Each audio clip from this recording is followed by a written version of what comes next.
प्रभु यीशु मसीह के मधुर और मीठे नाम से फिर से एक बार मेरे प्रिय आप सबको जय मसीह की।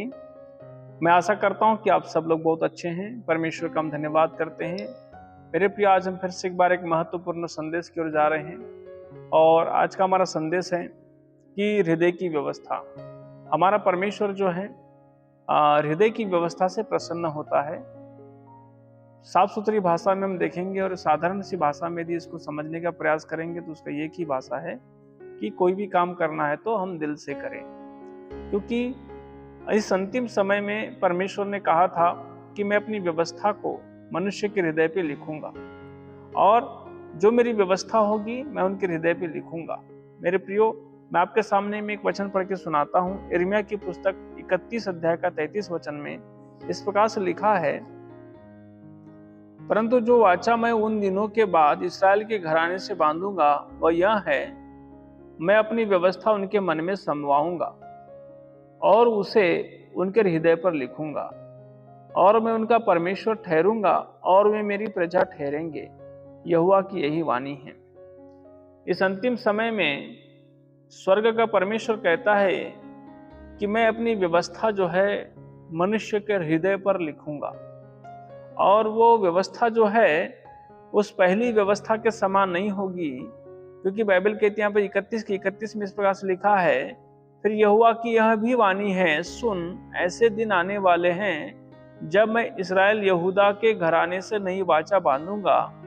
वहां उस वाचा के समान न होगी जो मैं उनके पुरखाओं से उस समय बांधी थी जब मैं उनका हाथ पकड़कर उन्हें मिस्र देश से निकाल लाया, क्योंकि यद्यपि मैं उनका पति था तो भी उन्होंने मेरी यह वाचा तोड़ डाली।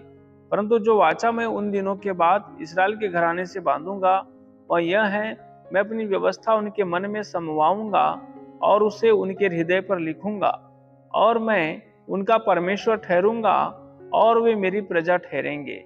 यहोवा की यही वाणी है। मेरे प्रियो, पवित्र शास्त्र बाइबल यहाँ पर इस प्रकार से कहती है कि इस अंतिम समय में हमारा प्रभु यीशु मसीह जो है हमसे हृदय की व्यवस्था से किए जाने वाले हर कार्य के लिए वो प्रसन्नता अपनी दिखा रहे हैं। बाकी अन्यथा किसी भी प्रकार की प्रसन्नता हमारा परमेश्वर उसको कतः ही उसे स्थापित नहीं करेगा या स्वीकार नहीं करेगा। इसलिए चाहिए कि हम उस परमेश्वर के वचन में चलने के लिए सबसे पहले जो है हम उसके परमेश्वर के वचन में चलना चाहते हैं, तो हम हर प्रकार के कार्य को जो है परमेश्वर के वचन को जब करना चाहते हैं या परमेश्वर की इच्छा पे चलना चाहते हैं, उसकी मर्जी को पूरा करना चाहते हैं, तो हर एक व्यवस्था हमको हमारे हृदय से करना होगा। केवल बनावटी और दिखावटी और ऊपरी स्वभाव से यदि हम कोई काम करते हैं तो परमेश्वर उससे प्रसन्न नहीं होंगे। यदि हम किसी मनुष्य को प्रसन्न करने के लिए यदि कोई कुछ कार्य करते भी है तो उससे भी परमेश्वर प्रसन्न नहीं होंगे, क्योंकि पवित्र शास्त्र बाइबल में स्पष्ट कहता है मेरे प्रियो कि जो कुछ भी करो तुम पूरे मन से करो। जो कुछ भी करते हो परमेश्वर के लिए कर रहा हूं ऐसा सोच के करो। कुछ भी करने के लिए जब इच्छा मन में आती है, जब हम प्रभु के पास आए हैं तो हम सच्चे हृदय से अपना पूरा हृदय हमने यदि प्रभु को दिया है, तो पूरा हृदय यदि हमने परमेश्वर को दिया है तो हमारे कोई भी कार्य में मेरे प्रियो कभी भी किसी भी प्रकार की ये बात नहीं होना चाहिए कि मैं किसी मनुष्य के लिए कर रहा हूं। और देखो, किसी काम के प्रति यदि मन में मनुष्य के लालच होता है तो उसमें दो बात होती है। एक तो सबसे पहली चीज कि कोई भी काम जब मनुष्य करता है तो उसे कहीं ना कहीं अपना स्वार्थ रहता है और अपने स्वार्थ को प्राप्त करने के लिए उस मंजिल तक पहुंचने की वो सोचता है। लेकिन बाइबल में ऐसा लिखा है कि परमेश्वर से यदि कुछ आपको प्रतिफल प्राप्त करने हैं, परमेश्वर से यदि आपको कुछ हासिल करना है, तो आपको वो मानसिकता को छोड़ना पड़ेगा, उस प्रकार के विचारों को हमें त्यागना पड़ेगा। क्योंकि संसार में जो कोई भी व्यक्ति कार्य करता है वो अपने कहीं ना कहीं एक स्वार्थ की मंजिल तक पहुंचना चाहता है। कोई अपना एक बड़ा नाम चाहता है, कोई अपनी एक बड़ी शोहरत चाहता है, कोई अपनी एक बड़ी इज्जत चाहता है। कोई कहता है कि मैं यदि ये सब करूंगा तो मुझे क्या मिलेगा, मैं फोकट में किसी का काम नहीं कर सकता, मैं कुछ काम नहीं कर सकता। ऐसा संसार में हम जब व्यक्तिगत रूप से सोच हमारी ऐसी बन जाती है। लेकिन परमेश्वर के पास जब आप आते हैं, प्रभु के पास जब आते हैं, तो मेरे प्रिय जानते हैं यीशु मसीह ने जो अपने लहू देकर जो हमें खरीदा है वो कीमत इतनी ज्यादा है कि हम पूरी जिंदगी भी यदि हम इस प्रभु को दे देंगे तो भी बहुत कम पड़ जाएगी। यदि हम सारा जीवन अपना परमेश्वर को दे देंगे तो भी कम पड़ जाएगा, क्योंकि जिस प्रकार से हमारे पापों से उसने हमें छुटकारा दिलाया है और हमारे पापों की कीमत को जिस तरह से यीशु मसीह ने चुकाया है, उसके एवज में हम अपना सारा जीवन भी यदि प्रभु को दे देंगे मेरे प्रियो, तो भी कम पड़ सकता है। इसलिए बाइबल कहती है कि जो कुछ भी करते हो पूरे दिल से करो। यहाँ पर स्पष्ट लिखा है, तो कुलुसियों की पुस्तक में मेरे प्रिय इस प्रकार से लिखा है कि 3 अध्याय में, और मैं आपके सामने पढ़ देता हूं, हे सेवक, 3 अध्याय के 22 वचन में, हे सेवको, जो शरीर के अनुसार तुम्हारे स्वामी हैं, सब बातों में उनकी आज्ञा का पालन करो, मनुष्य को प्रसन्न करने वालों के समान दिखाने के लिए नहीं, परंतु मन की सीधाई और परमेश्वर के भय से। जो कुछ तुम करते हो तन मन से करो, यह समझकर कि मनुष्यों के लिए नहीं परंतु प्रभु के लिए करते हो, क्योंकि तुम जानते हो कि तुम्हें इसके बदले प्रभु से मिरास मिलेगी। तुम प्रभु मसीह की सेवा करते हो, क्योंकि जो बुरा करता है वहां अपनी बुराई का फल पाएगा, वहां किसी का पक्षपात नहीं करता। इसलिए मेरे प्रिय पर बाइबल स्पष्ट कहती है कि हे सेवकों, जो भी शरीर के अनुसार तुम्हारे स्वामी हैं, अर्थात हम देखेंगे कि संसार पर जब हम प्रभु यीशु मसीह के पास आते हैं तो मेरे प्रिय को डायरेक्ट हमारे पास यीशु मसीह नहीं आते हैं, लेकिन वो किसी न किसी प्रकार से अपने लोगों को भेजते हैं। तब हम अपनी कलीसिया में जाते हैं, तब वो परमेश्वर की कलीसिया में हम जाते हैं, और उस कलीसिया में कोई ना कोई हमारा अगवा होता है, हमारा पास्टर होता है, हमारी देखरेख करने वाला होता है, हमारे सुधि लेने वाला होता है। तब जो कुछ भी हमें शिक्षा कहो या हमें हमसे काम करने के लिए कोई भी बातों की प्रेरणा कहो, तो उन्हीं के माध्यम से हमें मिलती रहती है। जब उनके माध्यम से हमको मिलती रहती है, तो यहाँ पर पवित्र शास्त्र बाइबल स्पष्ट कहती है कि जो कुछ भी कर रहे हो तो ये सोच के करो कि मैं प्रभु के लिए कर रहा हूँ। ऐसा सोचो, वो पासवान को एक शारीरिक दृष्टि से मत देखिए, परंतु उसे आप ऐसा सोचिए कि ये मेरा यीशु मसीह है, ये मेरा प्रभु है, और मैं ये सोच के मैं करूंगा कि मेरे प्रभु के लिए मैं करूंगा। समझो मेरे प्रियो, आज यदि वर्तमान समय में आपके पास यदि प्रभु यीशु मसीह आ जाए, चलो आप कहीं रात में अच्छी नींद में सो रहे हो और अचानक प्रभु कहेगा, मैं बेटी मैं आ गया हूँ, मैं बेटा मैं आ गया हूँ, मैं तेरे साथ आज भोजन करना चाहता हूँ, मैं तेरे साथ आज बैठना चाहता हूँ, मैं तेरे हाथों का बनाया हुआ खाना खाना चाहता हूँ। इतनी बात यदि प्रभु कह दे तो हमारा मन कैसा आनंदित हो जाएगा, हर्ष उल्लास से भर जाएगा। हम उसी समय रात को उठ जाएंगे और तुरंत हम उस प्रभु मेरे घर आया है सोच के हम खाना बनाएंगे, उसको अच्छे से अच्छा सुंदर से सुंदर भोजन परोसने का प्रयास करेंगे, क्योंकि हमारा मन आनंदित हर्ष उल्लास से भरपूर हो जाता है। मेरे प्रियो, उसी प्रकार बाइबल कहती है कि मैं जब वहां पर नहीं हूं तो तुम मेरे ही को ही प्रेजेंस समझो, मेरे को ही उपस्थित समझो। जब भी आप कोई सेवा करते हो तो ऐसा सोच के करो कि वहां मैं प्रभु के लिए कर रहा हूं, मेरे यीशु मसीह का जान के कर रहा हूं। क्योंकि बाइबल क्या कहती है, क्योंकि अंतिम समय में परमेश्वर यहाँ पर स्पष्ट कहता है कि इस अंतिम समय में अब मैं अपनी व्यवस्था को और मैं अपनी वाचा को मैं हृदय पर लिखूंगा। इसलिए अभी के समय में कोई भी काम किसी और बात को दर्शन में रखकर या मानसिकता में रखकर यदि हम कोई काम करने का प्रयास कर भी रहे हैं तो हम वहां पे सफल नहीं हो सकेंगे। लेकिन हम यदि उस काम को पूरे दिल से करेंगे और प्रभु का जानकर करने का प्रयास करेंगे तो हम वाकई हम सफल होंगे और हम सक्सेस होंगे और हम आगे बढ़ते चले जाएंगे। इसलिए मेरे प्रियो, पवित्र शास्त्र बाइबल कहती है हर प्रकार के कामों के लिए आपको प्रभु की उपस्थिति को समझने की आवश्यकता है। जैसे कि हम वचन में देखते हैं, राजा दाऊद कहता है भजन संहिता की पुस्तक 119 की 11 में लिखा है कि मैंने तेरे वचन को अपने हृदय में रख छोड़ा है ना, ताकि मैं तेरे विरोध में पाप ना करूं। क्योंकि देखो, वचन यदि हृदय में है, पाप कहां से होता है? हृदय से होता है। जब हम कोई भी काम करते हैं दिल से करते हैं, चाहे पाप हो वो भी दिल से करते हैं, बुराइयां हो वो भी दिल से करते हैं। ये जो हृदय जो है मेरे प्रियो, ये सारे प्रकार के कामों का निर्माण करने वाला एक स्रोत है। जो भी जैसे हम किसी काम को करने के लिए ठान लिए तो दिल से ठानते हैं और मन से ठानते हैं और फिर करने लग जाते हैं। उसी तरह जब हम परमेश्वर के कामों को करने के लिए भी हमें पूरे हृदय के साथ, पूरे मन के साथ, पूरे तैयारी के साथ हमको करने की आवश्यकता है। जब इस रीति से हम करने का जब प्रयास करते हैं या प्लानिंग करते हैं या योजना करते हैं तो परमेश्वर हमको आशीषित करता है, नहीं तो परमेश्वर हमको आशीषित नहीं करेगा। इसलिए मैं चाहता हूं कि हम सब लोग जो है, जितने भी लोग प्रभु यीशु मसीह पर विश्वास करते हैं या जानते हैं या उसके पास आप आए हुए लोग हैं मेरे प्रियो, तो मैं कहता हूं, आपसे निवेदन है मेरा कि अब जो भी काम करते हैं पूरे दिल से करने का प्रयास करें, क्योंकि यही बात देखिए इफिसियों की पुस्तक में भी लिखा हुआ है मेरे प्रियो। इफिसियों की पुस्तक में भी प्रेरित पौलुस इस प्रकार से कहते हैं कि जो कुछ भी करते हो तुम पूरे परमेश्वर की सेवा जानकर करो, और किसी मनुष्य की सेवा जानकर न करो, लेकिन परमेश्वर की सेवा जानकर करो। देखो अभी क्या लिखा है, 6 वचन से मैं आपके सामने पढ़ देता हूं।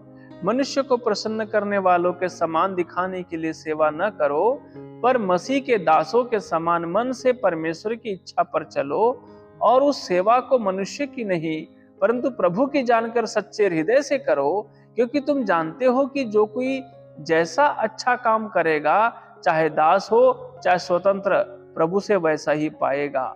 हे स्वामियों, तुम भी धमकियां देना छोड़कर उनके साथ वैसा ही व्यवहार करो, क्योंकि तुम जानते हो कि उनका और तुम्हारा दोनों का स्वामी स्वर्ग में है, और वह किसी का पक्ष नहीं करता।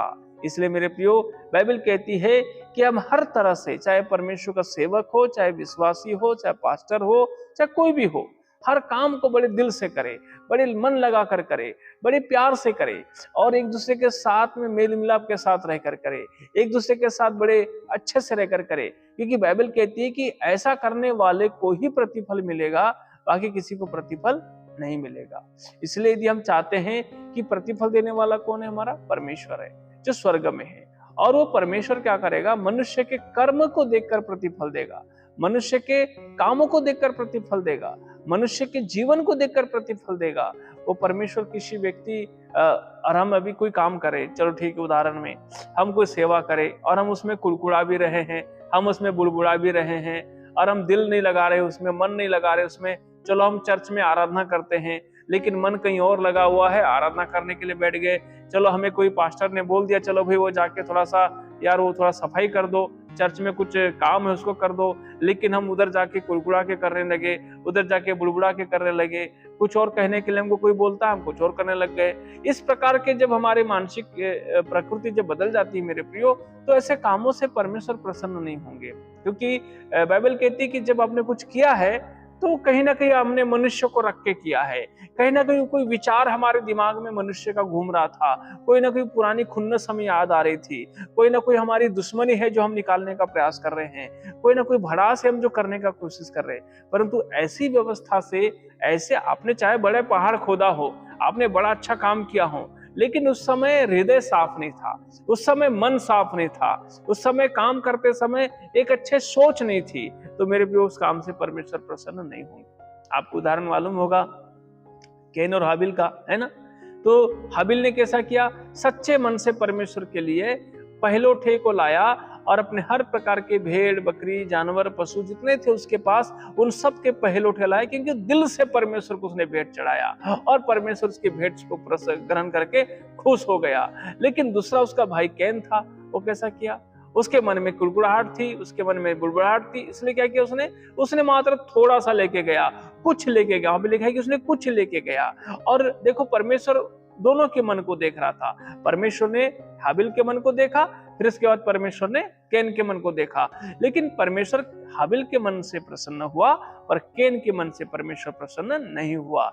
इसलिए क्योंकि कैन का हृदय साफ नहीं था, कैन का मन अच्छा नहीं था, लेकिन हाबिल का मन अच्छा था। इसलिए मेरे प्रियो, जब भी आप कोई भी काम करते हो, वो पूरे हृदय से करने का प्रयास करें, पूरे मन से करने का प्रयास करें। जब प्रभु यीशु मसीह ने अंतिम समय में जब न्याय करने की जब बात करता है, तो प्रभु क्या कहता है ना?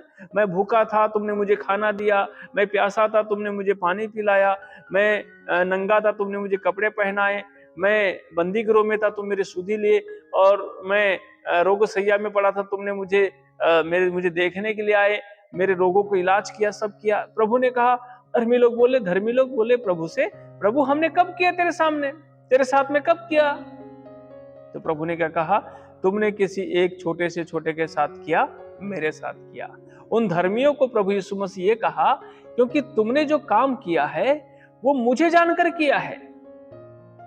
मेरे प्रियो, यदि कोई अस्पताल में कोई व्यक्ति एडमिट है, तो आप ये सोच के मत करिए क्योंकि पड़ोसी एडमिट है, रिश्तेदार एडमिट है, मेरा भाई है, मेरा तो कुछ लगता नहीं है, या मुझे इससे कोई मतलब नहीं है, आपका जरा सा भी जान पहचान में कोई व्यक्ति है और आपको पता चलता है मेरे प्रियो तो हमें सबसे पहले ये सोचना चाहिए कि मेरा यीशु मसीह एडमिट है, मैं अपने प्रभु से मिलने जा रहा हूँ। और प्रभु जब मेरा बीमार पड़ के समझो किसी अस्पताल में एडमिट रहेगा, तो यदि वो दुख में है, यदि मुझे उससे प्यार है, तो मैं उससे मिलने कैसे जाऊंगा, कैसे मैं उसके लिए आंसू बहाऊंगा, कैसे मैं उसके लिए गिड़गिड़ाऊंगा।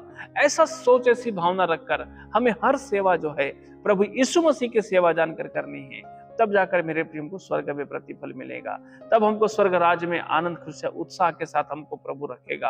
अन्यथा मेरे प्रियो, बहुत से लोग जो है, इसलिए तो प्रभु कहता है बहुत लोग जाना चाहते हैं लेकिन जा नहीं सकेंगे, बहुत लोग प्रयास करेंगे लेकिन जा नहीं सकेंगे। क्योंकि आज के समय में देखते हैं जो भी काम करना चाहता है वो कहीं ना कहीं अपना स्वार्थ को पहले सामने रखता है, अपना कोई मतलब को पहले सामने रखता है। तभी मैं करूंगा भाई, नहीं तो मैं नहीं करूंगा, मेरे को मतलब नहीं है, मेरे को इच्छा नहीं है, मेरे को ये सब की जरूरत नहीं है। आज कितने सारे लड़ाई झगड़े कलीसियाओं के अंदर में भी हो रहे हैं, कितने सारे विवाद जो है जवानों के बीच में पैदा हो रहे हैं, कितने सारे कलीसियाओं में डिस्टर्बेंस क्रिएट हो रहे हैं। इन सब का कारण जो है मेरे प्रियो यही सब चीजें हैं। इसलिए हम चाहिए कि हम इन दिनों में अधिक से अधिक परमेश्वर के भय में चले और उसकी भक्ति करें और जो भी करना चाहते हैं पूरे दिल से करें। प्रभु आप सबका स्वागत करने के लिए स्वर्ग में तैयार है मेरे प्रियो। जब स्तिफनुस सेवा कर रहा था, जब स्तिफनुस पे पत्थर मार रहे थे, यीशु मसीह खड़ा था स्वर्ग में और प्रभु यीशु मसीह उसका स्वागत के लिए खड़ा हो गया था। इसलिए मेरे प्रियो अब चाहिए कि हम सब लोग जो है, जो भी प्रभु ने हम सबको चुना है, अपने लहू से हमें खरीदा है, हमें चाहिए कि हम उसकी सेवा तन मन से करें और बहुत अच्छे से करें। कोई भी काम के लिए हम लोग बहाना ना खोजे, किसी भी काम के प्रति, परमेश्वर की कलीसिया के प्रति या कोई भी कार्य, कोई भी सेवा, उसके प्रति हम कभी भी मेरे प्रियो किसी भी प्रकार का बहाना खोजने का प्रयास न करें, परंतु पूरे दिल से कहे कि नहीं मैं तैयार हूँ। आपका जब पास्टर आपको कहता है कि भाई चलिए आज हम कुछ सेवा में जाएंगे, आज हमें कुछ काम करना है, अपने चर्च में कुछ काम करना है, आप पहले होना चाहिए तैयार। बोले नहीं मैं करूंगा। आज कलीसिया में आराधना करना है, बोले मैं सबसे पहले तैयार होना चाहिए, सबसे पहले काम करना चाहिए। आपको इंकरेज होना चाहिए मेरे प्रियो। सारी बातों के लिए मैं परमेश्वर का धन्यवाद देता हूँ, क्योंकि आप सब ने मेरे सुंदर से वचन को सुना है। मैं आपका धन्यवाद देता हूँ और मैं विश्वास करता हूँ कि आप अधिक से अधिक लोगों तक इस संदेश को पहुंचाइए, ताकि सारे कलीसिया, सारे विश्वासी जो है जागरूक हो जाए और परमेश्वर के लिए पूरे हृदय के साथ काम करने के लिए तैयार हो जाए। मैं अपने संदेश को यहाँ पर, इस संदेश को आपने सुना, इसके लिए धन्यवाद। सबको जय मसीह।